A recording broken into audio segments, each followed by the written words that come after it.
My name is Molly Forrest, and I'm the CEO and president of the Los Angeles Jewish Home. Molly, you were just telling me how different the Jewish Home is from other nonprofit organizations, and I wonder if you tell me a little bit more about that. The Jewish Home is unique because it is one of the 10 largest homes out of the Jewish homes in North America. So there are 146. So in terms of organizations, we are fairly large. As a consequence, my job ends up to be 50%, I would say, running the corporations of the Jewish Home, and 50% of my time is spent more on the order of a president of a university in fund development and governance and strategic planning. Would you recommend a career in gerontology to people who are looking for careers? I would recommend a career in gerontology to any individual who cares about the well-being and health of America. We have enormous challenges that most Americans arrive at work every day and go to their home every night and are totally unaware of the impending crisis in the population of America. Historically, we are all taught as children that our society has a large group of children and adults and a small number at the top of seniors. But in a very short period of time, we will be a square box. And over time, the square box will fill out in the edges, but we're going to have as many elderly as we have children under 5. The present climate, which encourages seniors to retire at 65 and looks at being old at 65, has got to change in order for our society to thrive. We must deal with the issues of the frail elderly and the health and well-being of seniors as they age, or their needs will consume so many of our dollars that overall our society will be making ethical choices which I think are unpalatable to all of us as to the value of a senior's need for care versus a child's need for health and education. This is not a tenable political climate for a society to thrive. I believe that we need young people to engage in thoughtful pursuits in gerontology and careers associated with this to help guide our society to make the best choices to build a growing culture, society, and a future. Tell me a little bit about your career. What was the first job you had, Molly? I had 3 job offers, one in a bank, one in a retail store, and one with what I thought was not a nursing home. So I'm interviewing with the owner, and he says, "How will you like working in a nursing home?" I said, "Oh, this isn't a nursing home." I didn't know he was the owner at the time. And he said, "Really, why do you think this isn't a nursing home?" And I said, "Well, look at the people. They're dressed, they're going out the door, they're going to the beauty shop." I said, "You've got people sitting out on picnic tables," and this was in 1972. He said, "You know, I'm going to hire you because you're observant," but he said, "I'm the owner, and this is most definitely a nursing home." And I said, "Well, my grandmother's in a nursing home in Oregon," and I said, "and it doesn't look anything like this." And he said, "The ideal of a nursing home should be that when you walk through, it is acceptable for you to consider that your grandmother could live there, and it would be life." He was my height, I'm only 5'2", a retired Marine, a retired bank official. He created, think of it as money, for the Visa card with Bank of America, who had gone into nursing homes when he retired at 66 because he felt his life wasn't over. I learned more from him in the 5 years that I worked for him, and I never looked back and thought about going to a university setting, because I realized that what he did was open my eyes to the fact that seniors and living life could be more and more exciting than I had ever anticipated a career choice could be. I have worked for the government as an ombudsman. I've worked for the government running Meals on Wheel and nutrition site. community-based programs for keeping seniors independent, social services. The county made me the housing specialist for special populations, so I worked with ex-offenders, abuse victims, children, mental health, developmentally disabled, and seniors. After working for the government for 5 or 6 years, the problem if you get ignited and interested in what you're doing is it moves very slowly. So although I could point to projects I'd actually done, I was frustrated that it took a long time and that often they wouldn't hire administrators or managers who had an eye to the possibilities. So I went back out into private practice and was a vice president for a company and ran their West Coast for them. I had my own consulting group for 5 years and did very well, consulting to nursing homes, long-term care, step-down units of hospitals. And then the opportunity presented at the Jewish Home 11 years ago, and I found my home. This is hopefully where I will retire and have accomplished great things for the LA Jewish Home. Great story. Who was that guy? His name was Robert Fry. His nickname was Bunny. He told me at the very beginning, because we were talking about where would I go after he intended to retire again at the age of 72. And we were talking about my future employment. And I said I had checked with some of the major nursing home chains, and as a woman, and again this was 72, I would never be in a corporate level. The doors would be closed. He said if you became a nurse, you could get in that way, but you could not be a woman in healthcare management. And we talked about it, and he said, I want you to know that if I believed that you could be stopped because of your stature or size, the Marine Corps opened my eyes. He said, a big 6'2" guy is in front of me. We're walking down a line and getting shot in each arm with immunization shots. The 6'2" Marine keeled over and fainted after the first shot. He said, I'd been looking at the center of his back. He was 5'5", and he said, and I made it through the Korean War and everything else in my life. And he said, the doors will open. You'll have to give it time. I now look at women coming into our profession and say, this is great. And I think they need to stop a minute and think that someone who is my age of 59 in my life had doors closed because I was female, and doors closed because I didn't have a degree in gerontology or business administration. And doors opened along the way because I was a little bit out of the box thinker, and I developed skills and took classes continually. Mr. Fry sent me to financial management to learn how to prepare a P&L, how to read a P&L, how to do cost accounting. I think for the whole time that I worked with him, I probably had 60 to 80 hours every year in continuing education. When I worked for the government, they sent me through educational classes, public speaking, personnel communications, personnel management. Each time I had an opportunity to learn, I have availed myself of that opportunity. So every door is open, but I think that young people today should never believe that education ends when you get your certificate. You learn certainly from who we work with, but every time you have a chance to listen to a speaker or engage in a dialogue, attend a class, take advantage of it and invest in yourself. It's the greatest investment you will make. When I worked for my first employer, he never said anything about my attire or how I dressed. And I was, what was I? I was 22 years old.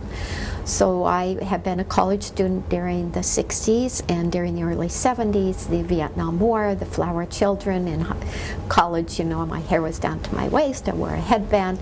So when I worked, I still had long hair and I dressed nicely, but I didn't dress in suits every day, and I worked very hard. When I went to work for the county who were in the hardcore industries of government were all in three-piece suits. And I was in the social services, and many of us wore jeans and the rest. And for the most part, when I did the housing projects, I was out walking through building sites, and you wouldn't wear high heels and you wouldn't wear a suit. One of the classes the county sent me to was Dress for Success for Women. So I walked in and I thought, well, this is ridiculous.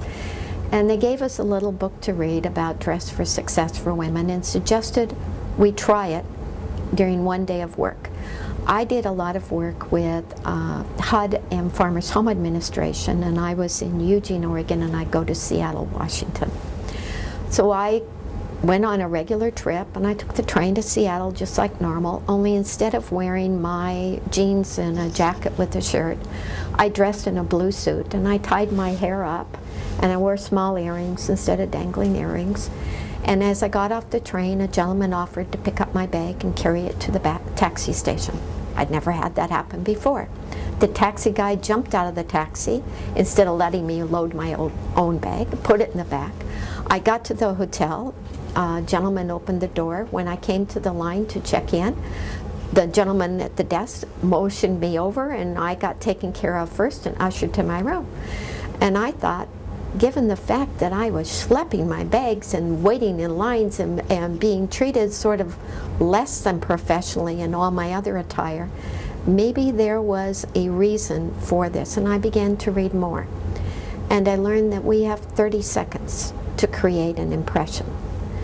And that for some people, it won't matter. But for those that it matters to, you can never recover the first impression. So now at work, you will see that I usually dress very conservatively. Because we're in California, I wear colored shirts. But in Oregon, I almost always wore white or yellow. I would go to a job site in my business suit, and when I walked in to tell them what was wrong with their plans for seniors, they listened to me and they'd say, well, now we got to go out. And I'd say, just a minute. And I'd take my briefcase in and jump in my overalls and pull them over my business suit, change my shoes, and I'd go clomp through the mud. First impressions count, and when you are female, dealing with a primarily male workforce, you have to think about the perception of whether they will give you credit for your brain based on how they see you. And it doesn't matter all the social niceties that we say shouldn't matter, they do. Now at Jewish Home, I'm trying to raise $1 million gifts from people who usually made their money and retired. And although I hear it doesn't matter to Steven Spielberg, I can tell you from experience that I have been told by donors that some of the reason they like interacting with me is that I dress professionally and that I look professional compared to other execs or individuals they deal with in philanthropy who don't. And anything that gives you an edge should be used. When I became the vice president for this healthcare company, I joined the company at the same time as 3 men. So when the vice presidency opened up, it was much smaller than the position I eventually held. But I went to a meeting where I got the Administrator of the Year award for the most improved facility, the most improved financial performance, and the most improved overall morale and quality assurance from the residents and family surveys. At the same time I got my award, I sat down and one of my compadres who had joined the company the same time got announced that he got a promotion to a position I wasn't even aware was open. So naively believing that a company that says we are equal to all and that the door is open and everyone is welcome to apply, I open-doored it as agreements. So the CEO of the company came out, and again, this is a $90 million company, and I'm running basically a $5 million operation out of 90. And he came out to visit me, took me out to lunch, and said, I belong to a society back in Wisconsin where women are not allowed to be members. This was in 1984. And he said, we don't hire women in management unless you're a nurse. And I had heard that from my first boss years ago, but in '83, women were coming out everywhere. And so I said, you do realize that I could initiate a lawsuit over the way I have been treated here. And he said, but you have a young child. Your child is 7. And I said, the gentleman you gave this job to has 3 children, all younger than mine. But he had a husband at home, a wife at home to take care of the children. And I had a husband who was a lawyer and the head of his law firm. And he said, if you do not sue us, I promise you that the next opportunity, we will make sure it is indeed open to you. And I said, okay, but I hold you to this. So 2 years later, the man they had promoted was let go from the company because he did not do well in the position. So I applied, and I was invited back to the corporate offices in Wisconsin.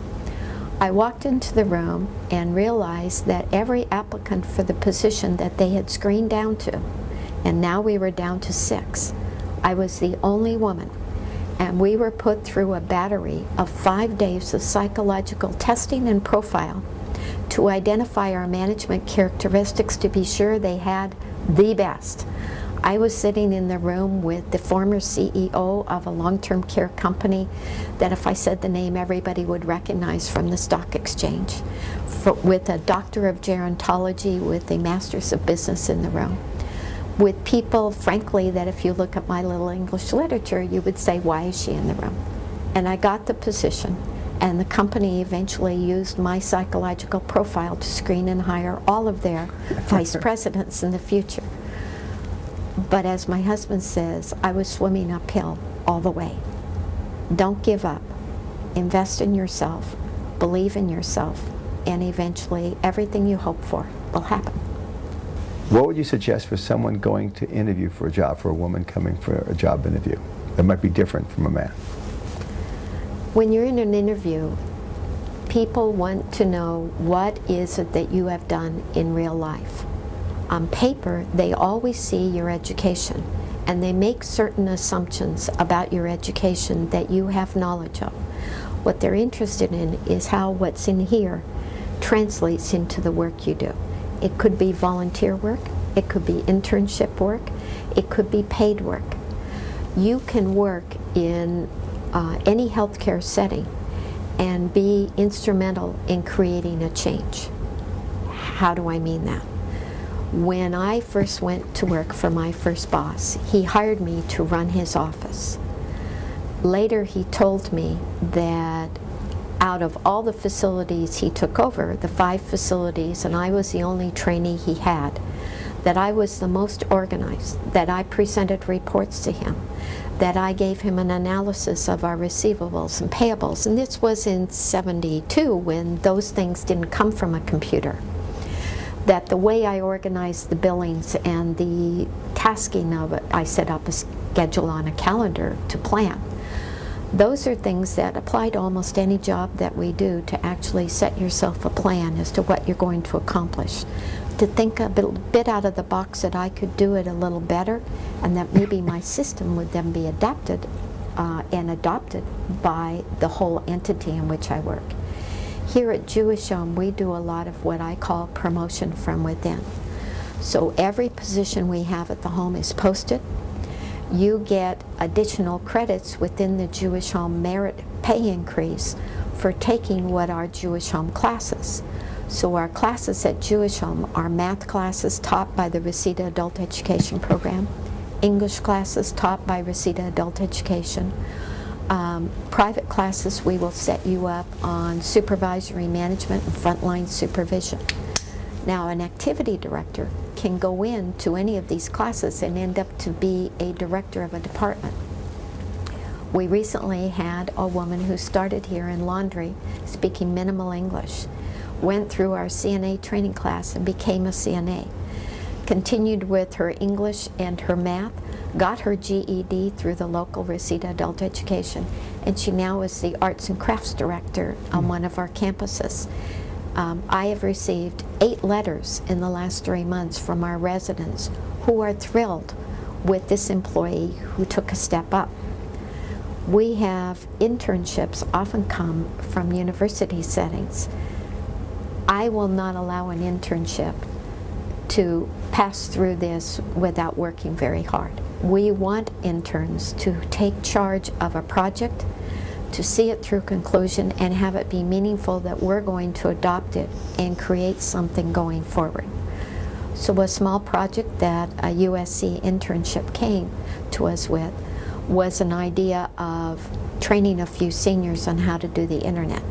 And we said, we don't have the internet at the time, this was 11 years ago, but we knew that we could put web TV in, and we could afford to do the program, but we needed the senior to provide a program to us that could be replicated and then the seniors would take. So we actually wrote an instruction manual for them with pictures and guides on how to do the whole thing, and we adopted it at all. And now hundreds of seniors have been learning how to use web TV simply because an intern came to us to say he'd like to teach a few seniors the internet. When he went out to say, look for a job, during the interview when they asked him, how did he see his creativity? What did he accomplish? He can point to an accomplishment that means he took an out-of-the-box idea and incorporated something that became an institutional model for care. I think that when you're interviewed for a job, you need to certainly talk about your education, but talk about, most of all, what you've done that the employer can look to say that you make a commitment to follow through, that you take hold of a project, think out of the box, that you organize facts, that you're self-motivated, self-driven, and that you will see things through to their end. We question and people after we tour them through the home. Today I just had an interview with someone who's hoping to work with our fund development department, and he was talking to me about how he loved the walk through the home, seeing the residents. And I said, now I'll tell you a secret. We tour everybody, housekeepers, laundry workers. If they don't look our residents in the eye and engage with a smile, they don't get a job here, because we know that that's the behavior we're going to see in their day-to-day work. One of the things we're proud of at Jewish Home is that everybody greets you with a smile, says hello, asks you how you are. If you look a little lost, they will always ask you, can they help you? We consider that a mark of excellence, but it begins with the first interview. One of the things that's critical in interviewing for the job is remember that everyone will say, do you have any questions of us? And we all know that we're supposed to find out a little bit about the company so you can say something about the company, and that either that you know their mission, you know their purpose, you know their organization. What is also important is to remember that you are interviewing for a job that will open a door for you. You want to know, what is their promotion from within policy? How is that done? What educational opportunities will they provide for you? Will they give you time off work or allow you to take your vacation time to do it? Will they reimburse for some of your tuition costs? Do not wait until you are hired to ask the questions, because what happens is people then end up in a drudgery job that doesn't give them an out and doesn't give them promotion.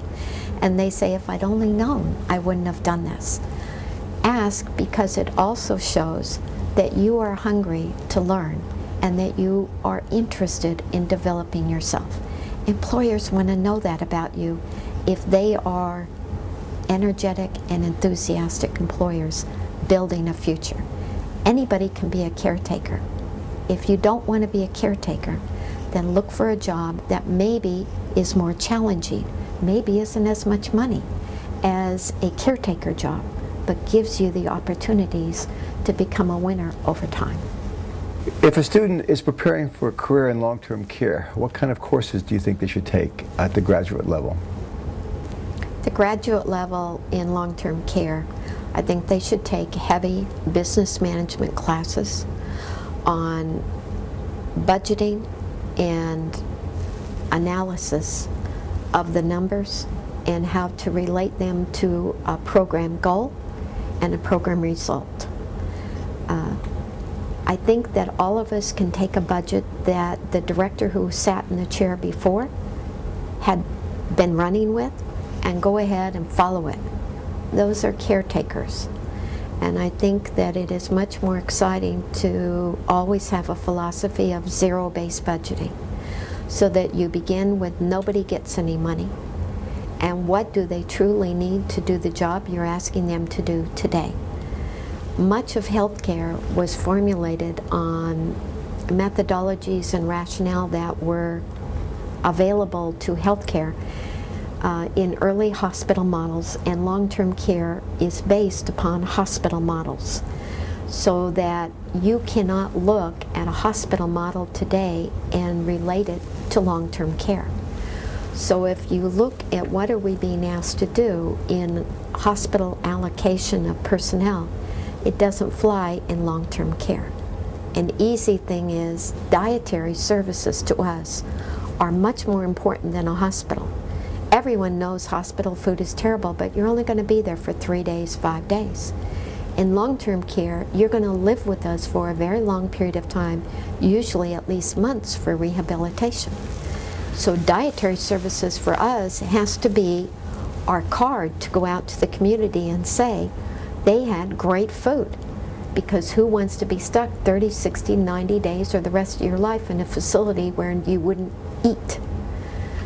So on allocating budgets, when you come in and you're taking over an organization, you need to look at the business as the results of a vision of a program.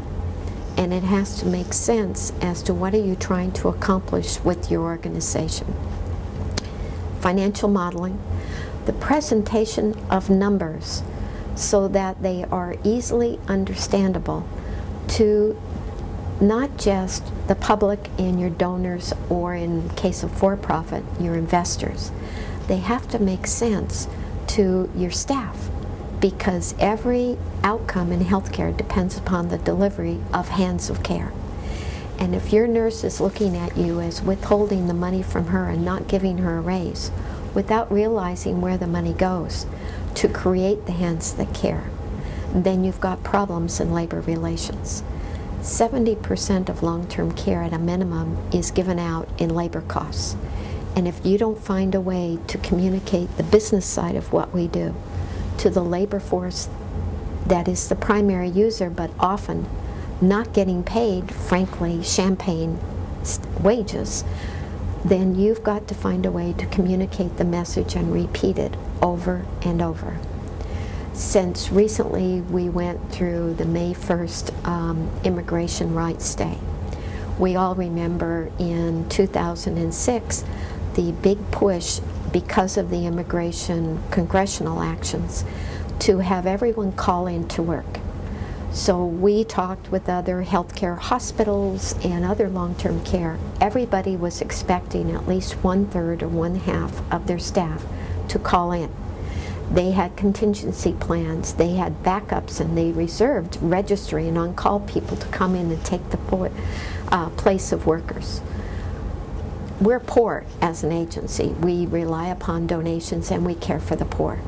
So we went out and we talked with the employees, and we talked about, what do you expect from society? That when you get attacked at home, the police will come. When your house starts on fire, that someone will come to put it out. And when your elderly parent or your child needs health care, that the nurse and everyone who provides support to the nurse and the care shows up. So the maintenance, the social worker, the healthcare worker, the person who cleans the floor, all show up. So I asked them to show up. We had 2 employees of our 740 come in on their vacation to check to make sure we were covered, but we had not one single of our employees call in for the day before, the day of, or the day after. And this year, we just communicated the same message, and again, we had no call-ins and no no-shows for the whole 3 days. We did hear from other healthcare organizations where they did go to the registry and they did have massive call-ins. It is the ability to take the dollars and translate it to the human message of what the organization stands for. And I think you have to have gerontology, you have to have social work, you have to have a heart, but you have to have the hard-nosed business sense and then the communication skills to put them together.